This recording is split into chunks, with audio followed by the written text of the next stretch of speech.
दोस्तों नमस्कार। बिहनिया संजय से मैं कौशल तिवारी। भीषण महंगाई से आम जनमानस त्रस्त है। टुकड़े में बिकते हिंदुस्तान की वजह से बेरोजगारी का नया संकट खड़ा हो गया है और कारपोरेट टैक्स माफ करके पेट्रोल डीजल में मनमाना टैक्स वसूली से त्रस्त जनता का ध्यान भटकाने क्या धार्मिक उन्माद फैलाकर ही सत्ता हासिल की जा सकती है। यकीनन यह 2025 की भी तैयारी है।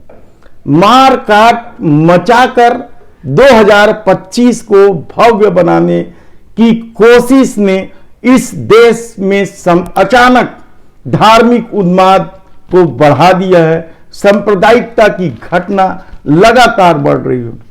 हम जोधपुर में कल कुछ हुआ उस पर फिर कभी विस्तार से बात करेंगे, लेकिन धार्मिक उन्माद का असर यह है कि मध्य प्रदेश के सिवनी इलाके में कल 2 आदिवासियों की हत्या गौ हत्या के आरोप में कर दी गई। कांग्रेस ने आरोप लगाया है कि वे बजरंग दल के कार्यकर्ता थे। ये बजरंग दल के कार्यकर्ता थे या नहीं यह अलग बात है, लेकिन एक चीज ध्यान रखिए, वे तमाम लोग हिंदूवादी थे जिन्होंने यह नहीं देखा कि वे जिसे मार काट रहे हैं वे भी हिंदू आदिवासी हैं। तब सवाल यह है कि क्या 2025 को भव्य बनाने और 2024 को जीत लेने की तैयारी में इस देश में धार्मिक उन्माद का वातावरण ऐसा खड़ा किया जा रहा है ताकि लोग सरकार के खून निचोड़ने वाले टैक्स को भूल जाएं, महंगाई को भूल जाएं, टुकड़े में बेच रहे हिंदुस्तान को भूल जाएं, भ्रष्टाचार को भूल जाएं। भाजपा द्वारा अकुश संपत्ति अर्जित की जा रही है। हर जिले में प्राय भव्य महल जैसे कार्यालय बनाए जा रहे हैं। यही नहीं, आरएसएस के अनुवांशिक संगठनों के भी महल जैसे कार्यालय बनाए जा रहे हैं। क्या इसे भूल जाए? यकीनन, क्योंकि आस्था और भावना है ही ऐसी। कभी इसे किसी ने कोड़ कहा तो कभी इसे अफीम का नशा कहा, लेकिन सच तो यह है यदि यह सत्ता के अनुकूल है तो इसे बढ़ाया जा रहा है। और आप यकीन नहीं करेंगे कि इस खेल में सर्वाधिक प्रभावित यदि कोई होता है तो गरीब और मजदूर वर्ग होता है, जिन्होंने लॉकडाउन में भी पैदल चलकर भोगा है सत्ता की असलियत को। लेकिन आस्था और भावना के सामने सब चीज बेमानी है। तब सवाल यह है कि क्या LIC जैसे महत्वपूर्ण संस्थान जो हर साल भारत सरकार को करोड़ों रुपए देती थी, क्या उसे पार्ट पार्ट करके बेच दिया जा रहा है? हालांकि इसके खिलाफ आज देश भर में LIC के कर्मचारी एजेंट आंदोलन कर रहे हैं। 4 घंटे 2 घंटे का आंदोलन करेंगे। वे जानते हैं कि यह सत्ता नहीं सुनेगी, फिर भी आंदोलन कर रहे हैं। 5% शेयर बेचने की बात सरकार कर रही थी, लेकिन कर्मचारियों के विरोध के चलते अब 3.5% बेचेगी। और सबसे आश्चर्यजनक बात तो यह है कि जिस 21,000 करोड़ रुपए जुटाने की बात LIC से सरकार कर रही है, उसका मूल्यांकन 15 करोड़ रुपए से घटाकर 15 लाख करोड़ रुपए से घटाकर 6 लाख करोड़ रुपए कर दिया। यानी आप मूल्यांकन घटा दो, 1,000 करोड़ की कंपनी को 200 करोड़ में बेच दो और उसके एवज में चंदा लेना शुरू कर दो। हालांकि इन सब बातों का कोई प्रमाण नहीं होता है, लेकिन सच तो यह है कि इस दौर में भाजपा को सर्वाधिक चंदा मिला। इस दौर में ही भाजपा ने अपने सारे कार्यालयों का कायाकल्प कर दिया। और भाजपा का ही नहीं हुआ, आरएसएस के भी अनुवांशिक संगठनों के कार्यालयों का इसी दौरान कायाकल्प हो गया। तो क्या ये कहा जाए कि जनता से जनता को तकलीफ में डालकर उनकी भावना को बढ़ाकर धार्मिक उन्माद पैदा करके अपने को मजबूत करके अपने को रईस बनाकर 2025 की तैयारी की जा रही है। निसंदेह आप यकीन नहीं करेंगे, लेकिन इसकी एक सबसे बड़ी वजह है कांग्रेस की चुप्पी, कमजोरी, कायरता, कुछ भी कह सकते हैं आप। क्योंकि याद कीजिए वो दौर जब आजादी के दौरान देश भर में कई स्थानों पर दंगे हो रहे थे और सुभद्रा जोशी और अन्य नेता गांधी जी के पास जब पहुंचे तो गांधी जी ने पूछा था इन दंगों में कितने कांग्रेसी मरे, तो उन्होंने कहा कोई कांग्रेसी नहीं मरा। तो गांधी जी ने सवाल किया था फिर कांग्रेसी कर क्या रहे हैं, वे दंगा रोकने सड़कों पर क्यों नहीं उतरते हैं।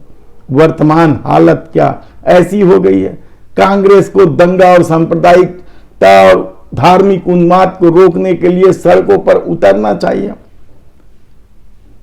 बहुत हैरान कर देने वाला सवाल है। इससे कांग्रेसी सहमत भी नहीं होंगे, क्योंकि सत्ता सुख भोगते भोगते अधिकांशतः कांग्रेसी सड़क की राजनीति से दूर होते चले गए और शायद यही वजह है कि सांप्रदायिक तत्व हावी होते चला गया। इधर छत्तीसगढ़ के मुख्यमंत्री औचक दौरे पर निकल पड़े हैं। वे सरगुजा संभाग, बस्तर संभाग और दूसरे संभागों में दौरा करेंगे और 3-3 गांवों में एक दिन में 3-3 गांव का दौरा करेंगे। वहां लोगों की समस्या सुनेंगे, अपने संगठन को विस्तार देंगे। लेकिन क्या इससे आम आदमी की तकलीफें दूर हो जाएंगी? क्या आंदोलनरत कर्मचारियों की तकलीफें दूर हो जाएंगी?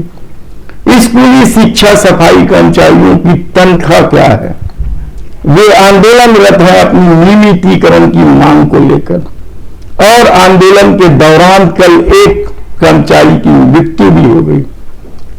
इसे लेकर हाय तौबा राजनीतिक तौर पर मच रहा है, लेकिन सच तो यह है कि वही खाना खाते, वही खाना बनाते स्कूली कर्मचारी पिछले कई दिनों से आंदोलनरत हैं। कोई प्रतिनिधि मंडल उनसे बातचीत करने को तैयार नहीं। यही स्थिति महासमुंद के झैरखिटी में आंदोलनरत 10-12 गांव के महिला किसानों का है। कर्मी पावर प्लांट को जमीन देने, सरकारी जमीन देने के विरोध में और सरकार की मदद करने के विरोध में वहां की महिला किसानें लगातार आंदोलन कर रही हैं। प्रशासन अपने स्तर पर छुटपुट कुछ बात कर लेता है, लेकिन कंपनी प्रबंधन कायर है। कंपनी प्रबंधन पर प्रशासन तक दबाव नहीं बना पा रहा है। तब आप समझ सकते हैं कि स्थिति क्या है। यही हाल संविदा बिजली कर्मचारियों का है। लगातार वे आंदोलन कर रहे हैं। उन्होंने क्या नहीं किया? कफन ओढ़ा, भीख मांगी, जल सत्याग्रह किया, प्रदर्शन किया, सीएम हाउस को घेरने की कोशिश की, लेकिन उनकी मांगे नहीं सुनी जा रही है, नहीं मानी जा रही है, तो नहीं मानी जाएगी। बल्कि उनको धरना स्थल से बलात् हटा दिया गया। उन पर शांति भंग करने के आरोप लगाए और कई नेताओं को गिरफ्तार भी कर लिया गया। लेकिन संविदा बिजली कर्मचारी अपने ढंग से आंदोलित हैं। वे लगातार आंदोलन कर रहे हैं, सोशल मीडिया के माध्यम से अपने आंदोलन को जारी रखे हुए। और इधर कल भारतीय राष्ट्रीय मजदूर कांग्रेस इंटक ने अपना 75वां स्थापना दिवस मनाया। इसके अध्यक्ष स्वामीनाथ जायसवाल ने कल प्रेस क्लब में आकर केक काटा। उन्हें उनके पदाधिकारियों ने सम्मानित किया। उन्होंने कई गंभीर आरोप लगाए भारतीय जनता पार्टी पर। उन्होंने साफ कहा कि धार्मिक उन्माद से केवल गरीब और मजदूर ही प्रभावित होते हैं। उन्होंने कोरोना काल के दौरान सड़कों पे मजदूरों की मौत का भी जिक्र किया। उन्होंने सत्ता के कंपनियों को बेचने की कोशिश का भी विरोध किया। उन्होंने कहा कि इस तरह से यदि देश की कंपनियां बिकते चले गई तो मजदूर क्या करेगा। उन्होंने मोदी सत्ता द्वारा श्रम कानून में किए गए बदलाव पर भी चिंता जाहिर की, लेकिन इन सब बातों का इसलिए मतलब नहीं हो जाता क्योंकि आप जब तक सड़क की लड़ाई नहीं लड़ेंगे तब तक सत्ता कभी नहीं झुकती है।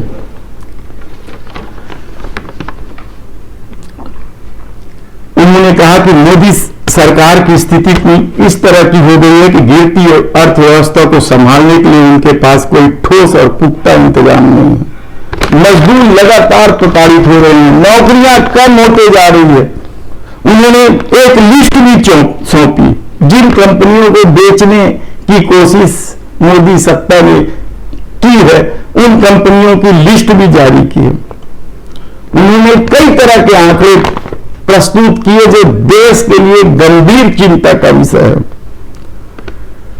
उन्होंने बताया कि वित्त मंत्री निर्मला सीतारमण ने लोकसभा में बताया कि सरकार ने आज दिन तक रजिस्ट्रार ऑफ कंपनीज के तहत रजिस्टर्ड कुल 18,94,146 कंपनियों में से 36% कंपनियां यानी कि लगभग 6.8 लाख से ज्यादा कंपनियां बंद करवा दी। कुल बंद हुई कंपनी 6,83,317 में से 1.42 लाख से ज्यादा महाराष्ट्र में थी, 1.25 लाख कंपनियां दिल्ली, 67,000 से ज्यादा कंपनी पश्चिम बंगाल में थी। और मजे की बात तो यह है कि ये सारी कंपनियां वित्त वर्ष 2016 से 2019 के बीच ही रजिस्टर्ड हुई थी। यानी मोदी सरकार के आने के बाद जो कंपनियां बंद हो रही है वह भी लाखों की संख्या में बंद हो रही है। तब सवाल यह है कि इस देश में धार्मिक उन्माद के अलावा सत्ता के पास वापस सत्ता में आने का क्या चारा है। इस कार्यक्रम में जो प्रेस कॉन्फ्रेंस थे उसमें विनोद गुप्ता ये भोजपुरी फिल्म से हैं, अश्वनी मिश्रा, अभिनव टोप्पो, माधुरी, पार्वती साहू सहित बहुत सारे कार्यकर्ता सब प्रेस क्लब पहुंचे थे क्योंकि स्थापना दिवस था। पर सवाल स्थापना दिवस का नहीं है, सवाल है धार्मिक उन्माद के सहारे इस देश में मार काट मचा देने का है। आप एक बार जरूर सोचिए। धन्यवाद।